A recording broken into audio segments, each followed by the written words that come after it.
pessoas, aqui quem fala é Neo Queiroz e hoje eu vou falar um pouco sobre o sistema metafísico de Jacob Boehme. Na aula passada eu fiz uma introdução ao pensamento do Jacob Boehme. A gente viu que o pensamento de Jacob Boehme está muito ligado a de lado uma metafísica e do outro lado uma mística, né? Já hoje, nesse vídeo, eu vou apresentar um pouco do que propriamente seria o seu sistema metafísico, tá? Então a intenção desse vídeo é facilitar a nossa leitura que a gente vai fazer da obra Os Três Princípios da Essência Divina nos próximos vídeos, né? E facilitar a leitura de qualquer outra obra do Boehme para quem se dispuser a ler em algum momento.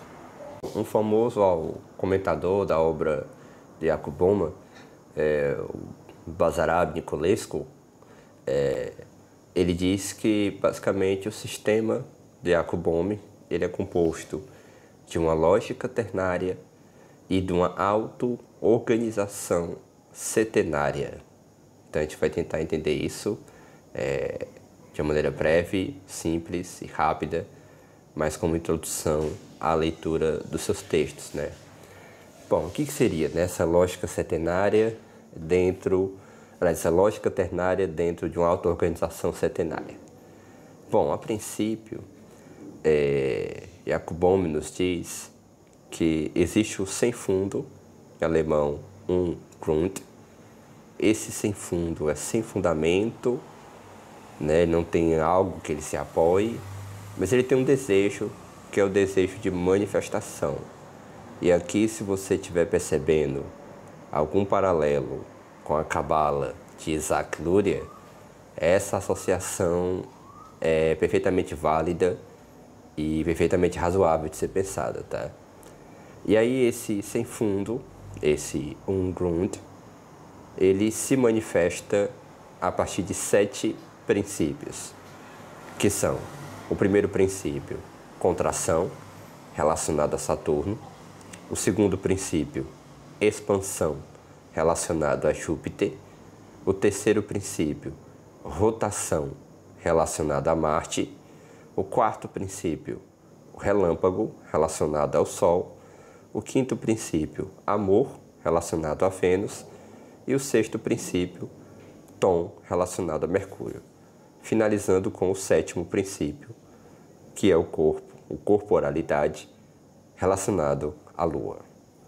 E aí nós percebemos claramente a ordem caldaica dos planetas, né, bem colocada.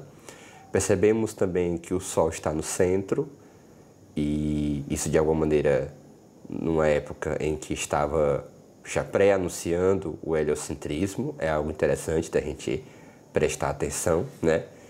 E é o seguinte, esses 7 princípios, essas 7 forças, esses 7 espíritos fontes, né, eles são, vamos dizer assim, estruturantes, né, da manifestação de Deus, da natureza e do ser humano. Então tudo que se manifesta a partir dessas 7 forças, seja Deus, seja os anjos, seja a natureza, seja o homem.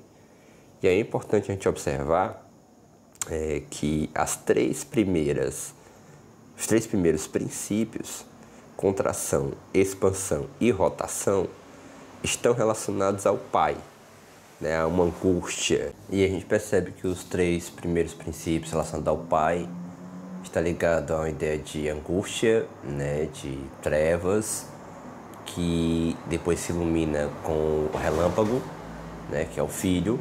Então a gente percebe o movimento de contração e expansão, né, que gera um movimento de rotação, e essa rotação gera um relâmpago, e aí aparece a etapa relacionada ao Filho, e esse fogo é como se fosse o coroamento de todo o processo de luta interior, dialética, né, de um processo doloroso de engendramento. Mas Jacob Boehme diz, é doloroso, mas não é o mal, porque suavemente, naturalmente, essas forças se encaminhavam para o relâmpago, para depois se dobrarem no amor, no tom e no corpo, né? Ou seja, na segunda tríade relacionada ao Espírito Santo.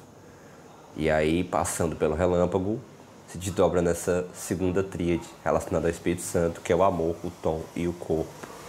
E a gente percebe também que o corpo ligado à lua, né, é ligado justamente ao espírito da natureza, né? Então, Bohm vai dizer que o sétimo princípio já é o espírito da natureza, né? Bom, na verdade, então o que a gente percebe? A gente percebe que a saída do pai, que coroa-se no filho, né, e a ligação entre os dois, que é o Espírito Santo, acontece em um processo, né, vamos dizer assim, de dobramento, um processo alquímico de transmutação, de saída das trevas para a luz, né?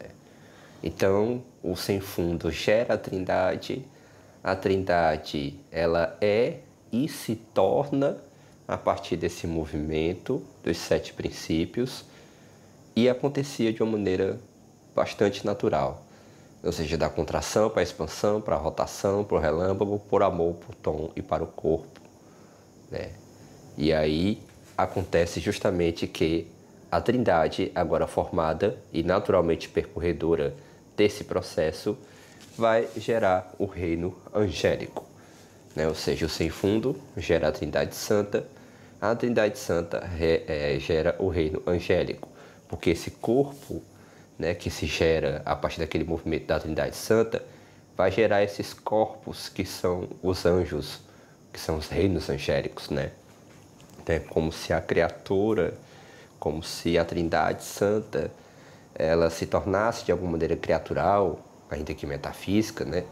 Diferente do ser humano, que é uma criatura natural, o anjo é uma criatura metafísica.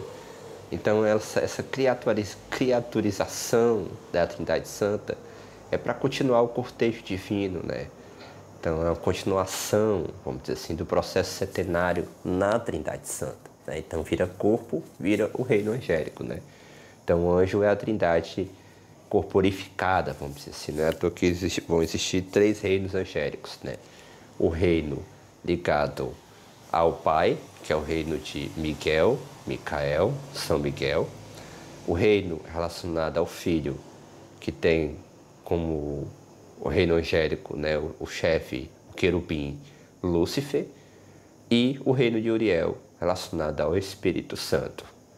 Então, na cosmogonia, na teogonia e na antropogonia, enfim, no sistema metafísico de Jacob Boehme, Miguel está relacionado ao Pai, Lúcifer relacionado ao Filho e Espírito Santo relacionado a Uriel. Os 3 são querubins, né? Então a angeologia que Boehme pensava era que esses 3 eram querubins, e dentro deles, vamos dizer assim, sob o comando deles, estaria uma hoste de 7 serafins em cada querubim, né? E aí, fazendo as contas, você vê quanto é que dá a totalidade de anjos, né? Porque para cada serafim haveriam 7 reinos angélicos. E se multiplica e vê então quantos anjos seriam possíveis nessa angeologia de Jacob Boehme, né? E aí Lúcifer, representando o reino do Filho, era o nome que ele tinha antes da queda. Bom, e aí o que ocorre? Ocorre que Lúcifer, ele vai ser o representante do Filho, enquanto reino angélico, mas ele, ao percorrer o seu próprio processo setenário, vai cometer a queda, né? O que ocorre com Lúcifer? Lúcifer teria que percorrer o processo setenário, assim como percorreu a divindade no nível da Trindade Santa, né? Ele teria que ir da contração para a expansão, para a rotação, para o relâmpago, e aí finalmente se curvar ao amor, se dobrar em tom e virar corpo, né? Então ele teria que fazer esse movimento aqui da seta violeta, porque esse é um movimento natural do nascimento do próprio Deus, né? Então Deus, vamos dizer assim, o sem fundo, que ainda não é chamado Deus, ele, para se manifestar, ele morre e renasce, né? Então é um Deus que, ao se manifestar, é ao mesmo tempo o processo de se tornar ele mesmo, né? E esse se tornar ele mesmo ilumina esse fundo ao mesmo tempo, né? Então a gente já sabe que Jacob Boehme, pensar a teologia de Jacob Boehme, tem que pensar dessa perspectiva dialética, né? Então, a queda de Lúcifer se dá porque ele faz um caminho contrário ali à seta vermelha ali, ó. ele faz um caminho contrário àquele que ele deveria fazer, que é o que está destacado com a seta violeta, né? Que é fazer essa transmutação do fogo em luz, do Pai no Filho, né? E aí ele olha para trás, ele olha para o fundo mágico da realidade, porque ele quer criar, né? Porque ele quer ser como Deus, porque ele quer gestar os seres, né? E aí ele é expulso, né? E a gente vai ver que é o que acontece em relação à queda. Então ele tenta arrastar daí forças e seres prematuros, né? Que não estariam no tempo de se manifestar. E aí, realizando esse movimento contrário ao movimento natural de auto-manifestação de Deus, Lúcifer acaba caindo, né? Sendo expulso do céu. E aí o que acontece? Quando ele é expulso, acontece a separação, né? Vamos dizer assim, do princípio espiritual e do princípio agora puramente caótico, né? Então ali nós vemos, por exemplo, o círculo escuro, né? Seria o mundo depois da queda de Lúcifer, né? E aí aquele do lado ali seria o mundo luminoso, né? E aí, para frear essa expansão de Lúcifer, cria-se o terceiro mundo, que é o mundo natural, o mundo dos astros, o mundo está o ser humano, os animais, as estrelas, o terceiro mundo ali, né?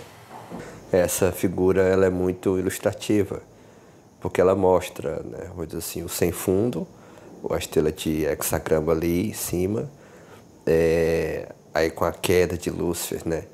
Temos ali a separação do princípio luminoso, né? Aliás, temos ali o princípio luminoso, né? O princípio espiritual, a Santa Trindade, lá em cima com a estrela de 6 pontas, né? E ela se desdobra no reino angélico, que é ali o círculo à esquerda. E aí existe a queda de Lúcifer, e aí tem um círculo escuro ali, né? Ali o céu, né? O universo ali. Então, acontece a separação dos mundos para poder fazer com que Lúcifer pare de fazer parir, né, seres que não estão no tempo de nascer. Criado esse terceiro mundo, que é o mundo que nós vivemos, um mundo natural, que é o mundo da reparação, que é o mundo que vai tentar reconectar a natureza elemental ao espírito divino, né?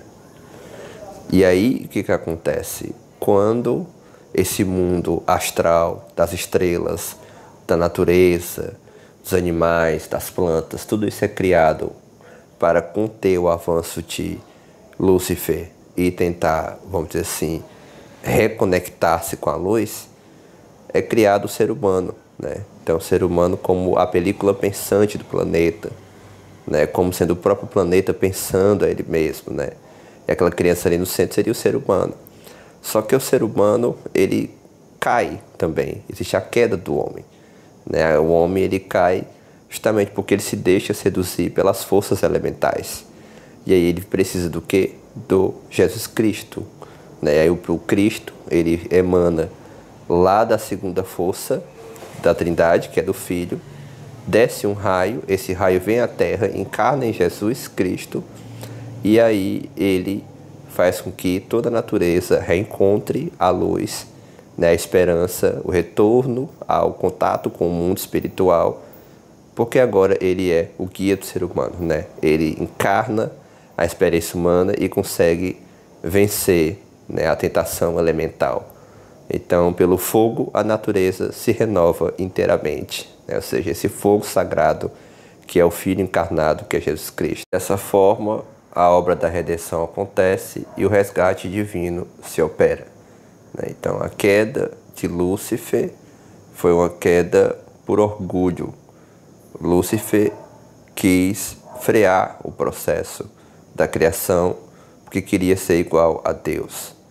Já o ser humano não foi o processo do orgulho, foi o processo de apego às forças elementais. Então, o ser humano, ele se come do fruto, ou seja, ele absorve a vontade das forças elementais e aí ele se torna criatural, não podendo mais por suas próprias forças redimir a natureza, precisando de um raio da Trindade, o raio do Filho, através de Jesus Cristo, né, na Terra. E aí a obra da redenção se cumpre. E aí o Cristo é a chave final do sistema, a sua dimensão escatológica. Então existe uma escatologia no pensamento e no sistema metafísico de Jacobon. Existe uma lógica ternária, uma auto-organização setenária e uma escatologia centrada numa cristologia. Bom, e aqui nós encerramos essa apresentação do sistema metafísico de Jacobon. E próximo vídeo a gente já vai entrar no prefácio que o próprio Jacobon escreve a sua obra, sua segunda grande obra, Os Três Princípios da Essência Divina. Então eu gostaria de convidar todos vocês a compartilharem desse estudo maravilhoso aqui comigo no canal e espalhar esse estudo para que no Brasil o pensamento e a mística e a metafísica desse grande filósofo cristão, dessa grande chama do esoterismo ocidental, possa cada vez mais crescer no Brasil e cada vez mais pessoas possam ter acesso a esse conhecimento, a essa meditação de fé, a essa coisa tão sublime que foi Jacobon.